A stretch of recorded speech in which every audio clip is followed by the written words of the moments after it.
अस्सलाम वालेकुम dear students, कैसे हैं आप? ठीक हैं, खैरियत से हैं? अच्छा स्टूडेंट्स, आज जो है वो एक छोटी सी वीडियो लेक्चर के अंदर मैं ये जो आपका बीएसएन सेकंड सेमेस्टर का स्टार्ट है, इसमें कुछ आपको मैं स्टडी गाइडलाइंस प्रोवाइड करना चाहता हूँ, जिसमें ये कैरिकुलम जो आप देख रहे हैं स्क्रीन पे कि इस कैरिकुलम को हमने कैसे पढ़ना है। इसके अलावा हमने कौन कौन से सोर्सेज से तैयारी करनी है ताकि आपके कंसेप्ट भी क्लियर हो और लास्ट में जब आप पेपर देते हैं तो उसमें भी आपको कोई परेशानी ना हो। सो स्टूडेंट, सबसे पहले तो मैं आपको ये चीज़ बता दूं कि जो आपके पेपर बनते हैं, चाहे वो केएमयू बनाता है, चाहे वो कोई भी रीजन बनाता है, अगर आप आईएचएस हज़ारा रीजन से हैं तो आईएचएस हज़ारा जो आपके पेपर बनाता है, कोई भी पेपर बनाता है, तो वो आपके इसी कैरिकुलम की बेस पे बनाता है। ठीक है, अब देखें कैरिकुलम की बेस पे आपने स्टडी कैसे करनी होती है, ये प्रॉपर पूरे का पूरा उन्होंने ये सेटअप आपको दिया है और इसी वीकली प्लानर के बेस पे, इसी कैरिकुलम के बेस पे आपके एग्ज़ाम भी बनते हैं, आपकी स्टडी गाइडलाइंस भी होती है और आप इसी पे ही जो है वो सारा कुछ करते हैं। इसके अलावा आपकी जो स्लाइड्स होती हैं, स्लाइड्स पे मैं पहले भी आपको कहता रहा हूँ कि स्लाइड्स पे आप डिपेंड ना करें, ठीक है? वो केएमयू की स्लाइड्स होती हैं, वो आईएचएस की स्लाइड्स होती हैं, वो आपके अपने कॉलेज की स्लाइड्स होती हैं, किसी की भी होती हैं। स्लाइड्स में वही चीज़ें होती हैं जो यहाँ पे इन कैरिकुलम्स के अंदर दी गई होती हैं। सिर्फ मसला ये होता है कि किसी ने अपनी वर्डिंग में उसको एक्सप्लेन किया होता है, दूसरे स्लाइड वाले ने अपनी वर्डिंग में उसको एक्सप्लेन किया होता है, तीसरी स्लाइड वाले ने उसने अपनी वर्डिंग में उसको एक्सप्लेन किया होता है। लेकिन जो मेन थीम होता है, जो मेन कंसेप्ट होता है, जो मेन सिनेरियो होता है, वो यही कैरिकुलम से ही उठाता है। तो एनाटॉमी फिजियोलॉजी का मैं ये जो कैरिकुलम है इसको थोड़ी सी 10-15 मिनट की वीडियो में मैं आपको एक्सप्लेन करता हूँ कि आपने इसके अंदर कैसे तैयारी करनी है। सबसे पहले तो आपको जो स्लाइड्स मिलती हैं, आप स्लाइड्स को फॉलो करते हैं तो आपको वही चीज़ें होती हैं जो यहाँ कैरिकुलम में दी जाती हैं। सिर्फ स्लाइड्स में वो आपको एक प्रॉपर जो है वो स्टार्ट और एंड बता देते हैं कि इसमें क्या सब्जेक्ट है, इसमें क्या जो है वो टाइप्स हैं, इसमें क्या-क्या आपने पढ़ना है, वो सारी चीज़ें आपको स्लाइड में कंसाइज़ फॉर्म में करके आपको दी जाती हैं। लेकिन जो आपकी मेन तैयारी होती है, जो आपको मेन स्टडी करना होता है, वो आपको कंसेप्ट क्लियर करने होते हैं। अब जिस तरह मैं आपको एग्ज़ाम्पल देता हूँ, ये रिस्पायरेटरी सिस्टम है जो आपका फर्स्ट यूनिट है एनाटॉमी फिजियोलॉजी का। अब रिस्पायरेटरी सिस्टम के बारे में जितने भी लर्निंग आउटकम हैं, ठीक है, ये जो आप यहाँ पे देख रहे हो, ये जो कंटेंट होता है, ये टीचर के लिए होता है, ठीक है, कि टीचर ने इसके अंदर क्या-क्या एक्सप्लेन करना है स्टूडेंट्स को। ये जो लर्निंग आउटकम होते हैं, ये स्टूडेंट के लिए होते हैं, ठीक है, कि स्टूडेंट ने क्या-क्या लर्न करना है इस चैप्टर के अंदर। तो अगर इसके अलावा ये जो आप सी की फॉर्म में देख रहे हैं, C1 है, C2 है, C4 है, अब ये चीज़ आपको बताती है कि आपने एक टॉपिक को कितना डीप स्टडी करना है। मिसाल के तौर पे यहाँ पे जस्ट डिफाइन रिस्पायरेटरी सिस्टम है, तो आपने इस लर्निंग आउटकम को इतना ज़्यादा डीप नहीं पढ़ना, पेपर पॉइंट ऑफ व्यू से या आपके एग्जाम पॉइंट ऑफ व्यू से।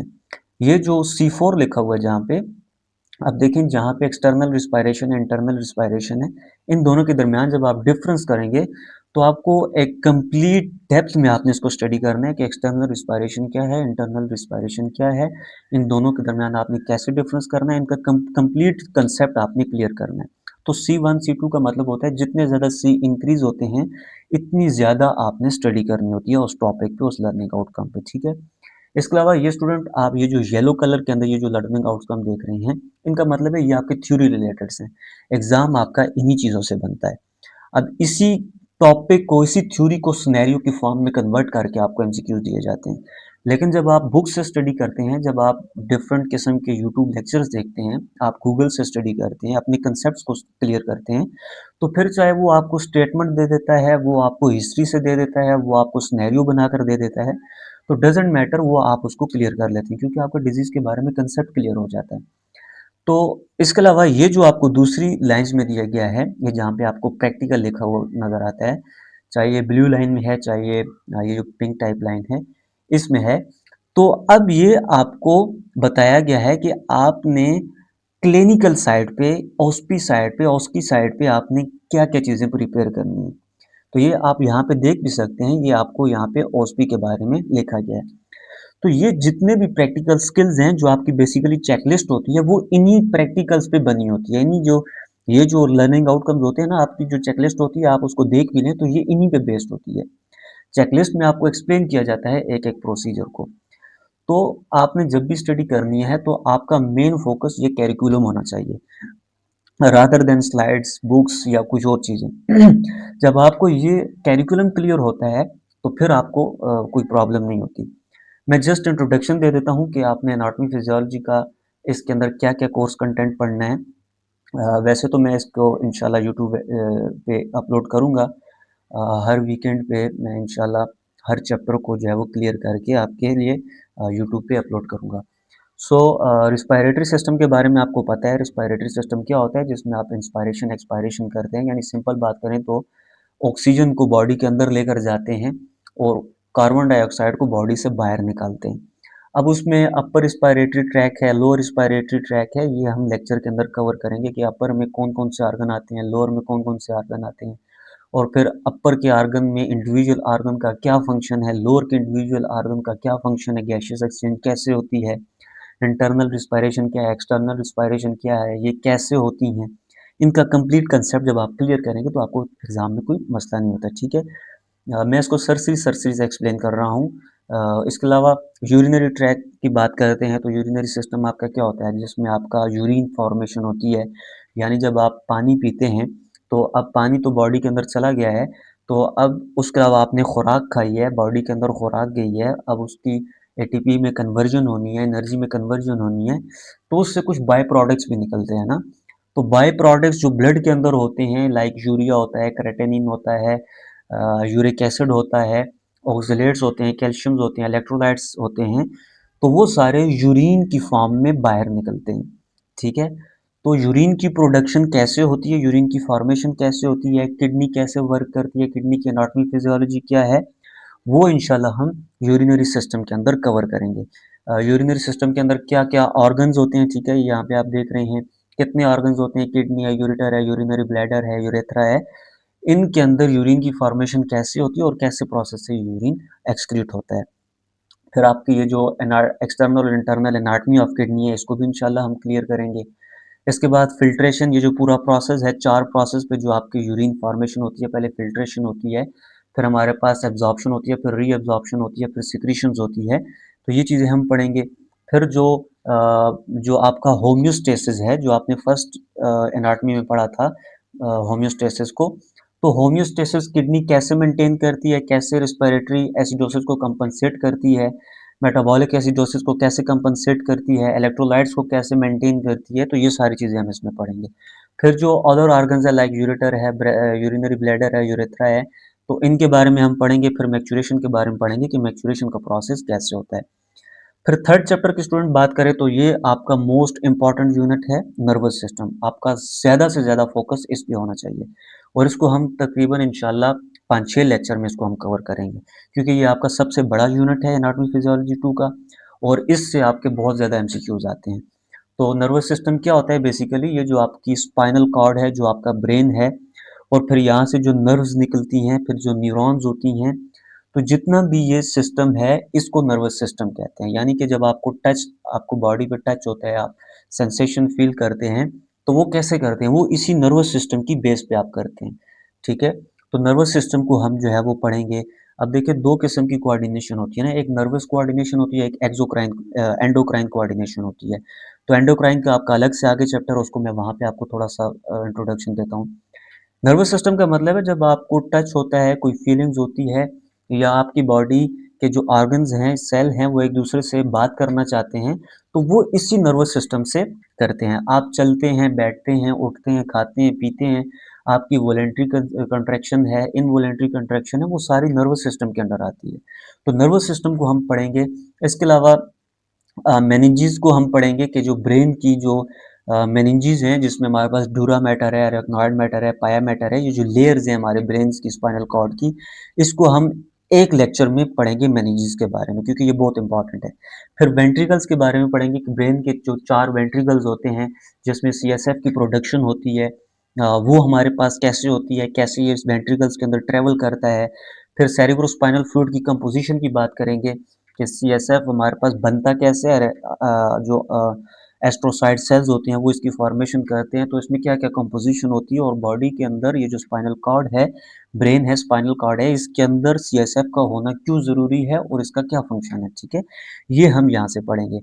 फिर ब्रेन के कुछ पार्ट्स हैं लाइक ब्रेन स्टेम है, सेरिबरम है, सेरिबेलम है, मेडुला ऑब्लंगेटा है, बहुत सारे पार्ट हैं, पोन्स है, ठीक है। तो वो सारे आप इसके अंदर पढ़ेंगे, वो इंशाल्लाह हम इसको मैं एक्सप्लेन करूँगा। फिर क्रेनियल नर्व मोस्ट इंपॉर्टेंट है, जो हमारी 12 क्रेनियल नर्व हैं पेयर की फॉर्म में जो ब्रेन से निकलती हैं।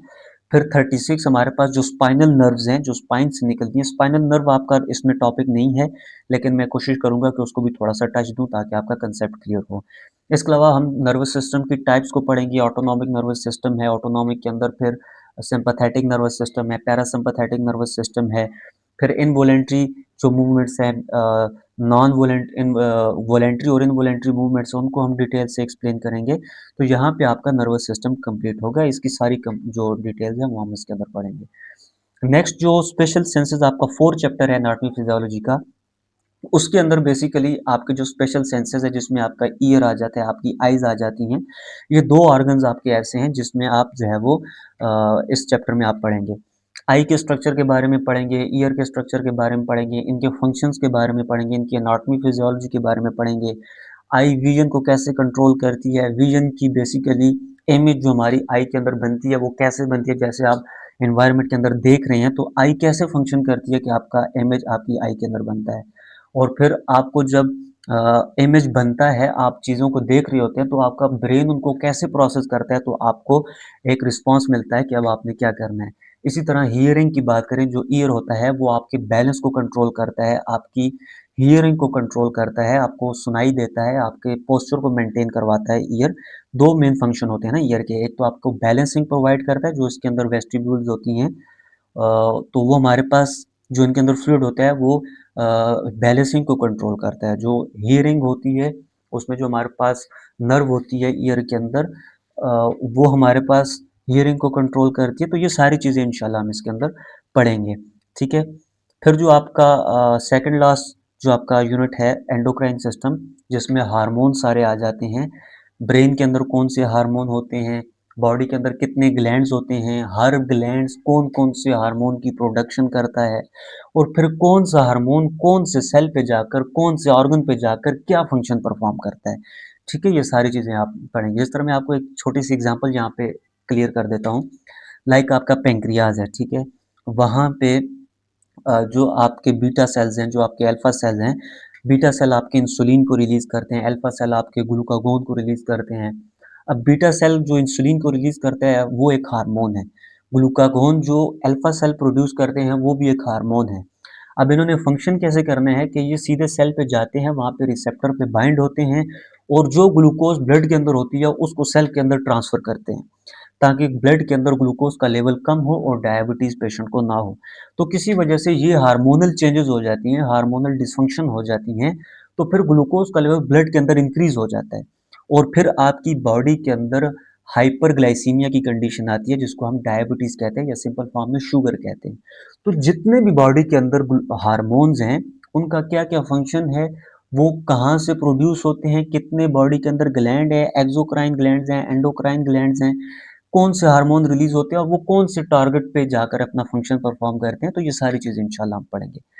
फिर जो आपका लास्ट यूनिट है रिप्रोडक्टिव सिस्टम का, इसमें हम पढ़ेंगे कि जो मेल रिप्रोडक्टिव सिस्टम ऑर्गन्स हैं वहाँ पे हमारे पास क्या फंक्शन होते हैं, किस तरह के जो है वो स्पर्म किस तरह प्रोडक्शन होती है, फिर रिप्रोडक्शन का प्रोसेस बेसिकली क्या होता है, male reproductive tract, female reproductive tract को इंशाल्लाह हम एक्सप्लेन करेंगे कि मेल रिप्रोडक्टिव ट्रैक में कौन कौन से ऑर्गन आ जाते हैं, हर ऑर्गन का क्या फंक्शन है, स्पर्म की स्पर्मेटोजेनेसिस कैसे होती है। फिर फीमेल ट्रैक की बात करेंगे कि फीमेल में कौन कौन से ऑर्गन्स आते हैं रिप्रोडक्टिव ट्रैक के, और फिर यहाँ पे ओवम की प्रोडक्शन कैसे होती है एग की, और फिर वहाँ पे मेंस्ट्रुअल साइकिल जो होता है 18 डेज का उसको हम एक्सप्लेन करेंगे। तो ये सारी चीज़ें जो होंगी, फिर फर्टिलाइजेशन की बात करेंगे कि स्पर्म इंटरकोर्स के थ्रू जो स्पर्म जो ओवम के साथ मिलता है तो फर्टिलाइजेशन कैसे होती है। ये सारे के सारा जितना भी प्रोसीजर है वो हम रिप्रोडक्टिव सिस्टम के अंदर पढ़ेंगे। और स्टूडेंट्स, मैं आपको एक और चीज़ एक्सप्लेन यहाँ पे करना चाहता हूँ कि जो आपके प्रैक्टिकल्स होते हैं, ये जो आप ब्लू कलर में देख रहे हैं, इन पे आप कोशिश किया करें कि लेक्चर्स को देखा करें, लाइक डिमॉन्स्ट्रेशन में यूट्यूब पे आप किसी भी रैंडम सर्च कर लिया करें।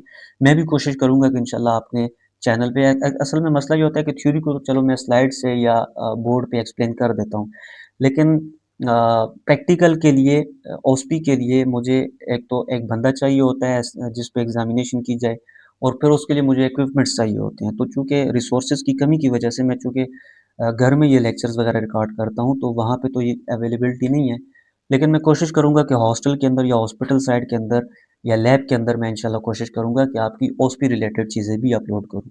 तो मेरा इंशाल्लाह कंप्लीट कांसेप्ट है सेकंड सेमेस्टर में, क्योंकि बहुत सारे मुझे स्टूडेंट्स की ये वो मिली है, रिस्पॉन्सेज़ मिले हैं कि उन्होंने कहा है कि प्रॉपर फर्स्ट सेमेस्टर में कोई गाइडेंस नहीं थी, कोई लेक्चर्स नहीं थे यूट्यूब पे प्रॉपर, कुछ थे तो कुछ उसमें मिसिंग होते थे या कुछ प्रॉपर एक्सप्लेनेशंस नहीं होती थी। तो मेरा इंशाल्लाह अभी इस बार जो टारगेट है आपके लिए वो ये है कि मैं कंप्लीट प्लेलिस्ट जो है वो anatomy physiology, F1-2, applied nutrition और क्वांटिटेटिव रीजनिंग के अंदर जो आपकी ड्रग कैलकुलेशन है वो इंशाल्लाह मैं एक्सप्लेन करूँगा यूट्यूब पे ऊपर। तो इंशाल्लाह बेस्ट ऑफ लक। ये मैंने आपको एनाटॉमी फिजियोलॉजी का सरसरी सा इंट्रोडक्शन दिया है। इसके अलावा मैं आपको F1 के बारे में बताऊँगा। F1 के अंदर आपने क्या-क्या पढ़ना होता है, कैसे पढ़ना होता है, और फिर इंशाल्लाह एनाटॉमी एप्लाइड न्यूट्रिशन को भी डिस्कस करेंगे। क्वांटिटेटिव रीजनिंग की तो चूँकि आपका न्यू करिकुलम नहीं बना, ये क्वांटिटेटिव रीजनिंग है, नर्सिंग थ्योरीज़ है, इसके अलावा फ़हीमुल कुरान है, ये आपके न्यू सब्जेक्ट्स ऐड हुए हैं। तो इनकी आपके पास अभी तक करिकुलम केएमयू की तरफ से नहीं आया। तो अभी तक पुराना करिकुलम फ़ॉलो हो रहा है, पुरानी स्लाइड्स फ़ॉलो हो रही हैं, तो आपने भी इन्हीं को फ़िलहाल फ़ॉलो करना है। तो जैसे ही अगर केएमयू की तरफ से कोई न्यू करिकुलम आता है, तो वो भी मैं आपके साथ शेयर करूँगा और उसको इंशाल्लाह अलग से एक्सप्लेन भी करूँगा। तो फ़िलहाल के लिए जो अभी तक हमने भी इसी करिकुलम से पढ़ा है, हमारे जो जूनियर्स थे उन्होंने भी इसी करिकुलम से पढ़ा है और आप भी इसी करिकुलम से पढ़ेंगे। करिकुलम अगर चेंज होता भी है तो ये टॉपिक्स वगैरह चेंज नहीं होंगे, ये सब्जेक्ट चेंज नहीं होंगे, जस्ट जो न्यू सब्जेक्ट हैं उनकी आपको लर्निंग आउटकम्स आ जाएँगे कि न्यू सब्जेक्ट में आपने क्या पढ़ना है। So student best of luck, इंशाल्लाह नेक्स्ट वीडियो में हम F1 को डिस्कस करते हैं।